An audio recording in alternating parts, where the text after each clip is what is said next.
al die maters, julle, was dit lekker vakansie, was lekker lang vakansie, nee. Ooh, jene, hierdie ouma storie, het lankal vergeet om 'n storie vir julle te kom vertel. Ek het so 'n lekker op die vakansie gehou, ook saam met hulle. Maar ek is baie bly. Julle is nou almal weer, en almal is seker terug in die skool, en ek hoop julle het mooi rapporte gekry. Och, en dat hierdie jaar net so lekker gaan wees. Ina liefie, jy weet, ouma se liefies, ouma verlang haar klaar weer jong, en al hierdie ander kindertjies, Simei en haar boeties daar in Klerksdorp, en Esmy daar onder by die see, almal van julle. Man, Klerksdorp se maatjies, en die Katoe se maatjies, en al die maatjies. Ai, ek hoop julle luister na hierdie aardige hoë storie. Ken julle 'n kweevoël? Nou 'n kweevoël, hy maak so. Hy sit in die een boom en nou roep hy, "Kwee!" En dan sit in die ander boom sit 'n ander kweevoël en dan sê hy, "Kwee!" Maar as hy nou alleenig is en daar loop 'n mens, as mense so in die paadjie afstap en gaan veld toe, dan vlieg hulle so voor jou uit, dan gaan sit hulle so hoog in die boom en sê, "Kwee!" Dan weet al die voëls en al die diere, daar's 'n mens. So hy sê reg eintlik 'n kinderpek. Maar hy doen dit nou maar, omdat hy so gemaak is. Liewe Jesus het hom so gemaak, dat hy dit doen. En nou, ou Poenie, dis nou die seentjie in ons storie vandag. Sy sussie siek. Die sy is baie siek, sy het kinkels. En mamma was al by die dokter, en sy het medisyne gegee. Die medisyne is op, maar dink jy, nog aan mekaar. En mamma wil dokter toe vat, en sy klim in die kar. Kar wil niks weet nie. En papa is hy by die huis Pretoria toe. Wat gaan sy nou maak? En daai Poenie kom, hy so dapper. Hy sê, mamma, ek is darm al graad 2, hè? Ek is groot. Ek sal hierdie kort paadjie vat deur die park. Dis nie, dan is die dokter nie ver nie. Dan skryf mamma net 'n briefie en ek gee vir hom 'n briefie. En dan bring ek vir sussie medisyne. Mamma sy voel nie so baie lekker daaroor nie. Sy sê, "Jong, is jy baie seker, is jy nie bang nie?" "Nee, mamma, nee, dis alles reg. Dis net gewone kindertjies daar in die park, maar waar hy nou deur die park loop, is baie bome. En daai bome is voëls, want dis vir hulle 'n blyplek. Kyk, by die meeste plekke het die mense nou huise gebou, so hulle moet nou trek. Nou, hulle trek toe sommer almal park toe. Nou stap Poenie in die pad af, en hy dink, en hy sing 'n bietjie,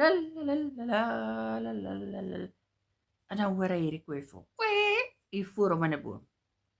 En dan kyk hy die voël so, dan dink ek, pla mos nie vir jou nie, en dan gas stap hy maar weer in, en dan hoor hy weer die kweevoël, kwee, net hier so bokant hom in die boom. En hy haal hy briefie so uit. Nou wil hy kyk, hy is mos daar om graad 2, waar hy kan lees wat mamma geskryf het. Hy stoute kweevoël duik so af, en hy gryp daai briefie in sy bek, en nou gaan hy met hom.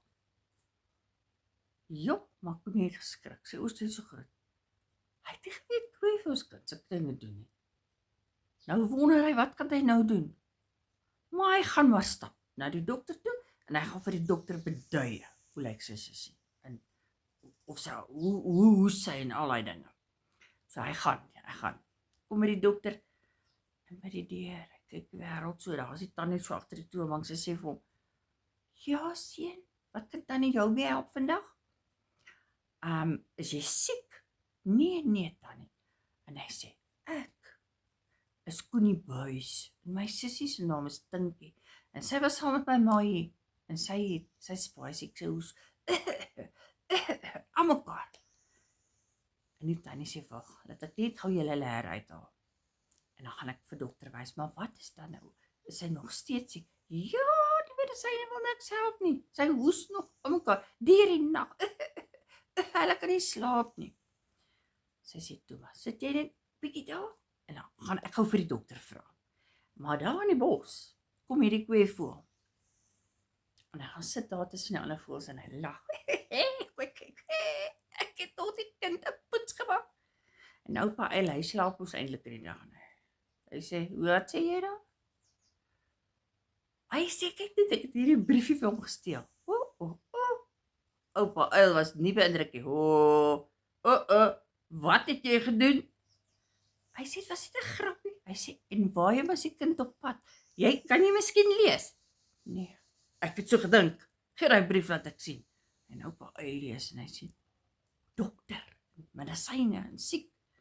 En hy ras met die kweefvoël. Hy sê vir hom, jy wat kweefvoël is, jy gaan nou dadelik tot daar vlieg waar die kind by die spreekkamer is en jy kyk dat hy veilig by die huis kom. Hoor jy vir my?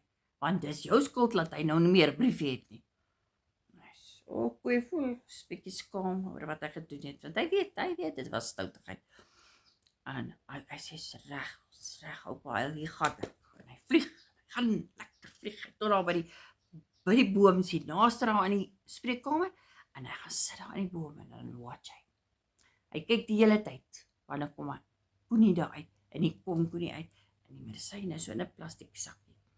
En hy loop met dit, maar nou is hy so 'n bietjie bly, hy is al daar, die medisyne is daar, nou is dit net huis toe en Sissie kan gesond word. En hy stap en hy stap en hy sing tralalalala en hy kyk in die bome en alles. En hy kyk nie waar hy loop nie, en hy val oor 'n klip. Weet hy, toe hy so wil val, hier trek daai pakkie medisyne.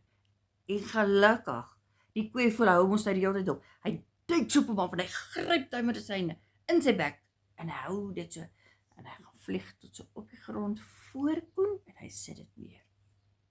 En hy begin vertel. Hy sê vir Koen in kweefvoëltaal, "Ek is baie jammer. Ek weet ek was baie stout. Oupa hy het verskriklik met my geraas.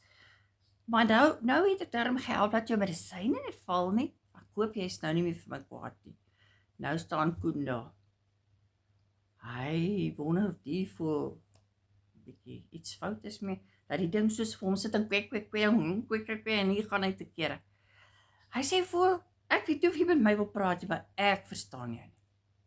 En die kweefvoël vlieg tot by die pakkie medisyne en hy tel dit op en hy gee dit so in Koen se hand.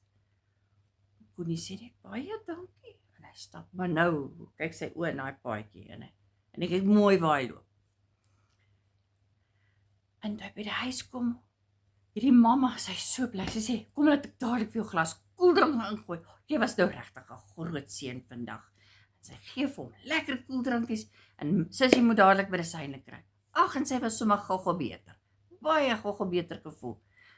En die kweefvoël, hy is gewoon nie met kinders nie. Maar, laat ek julle net vertel, hy is nog steeds 'n kinderbek.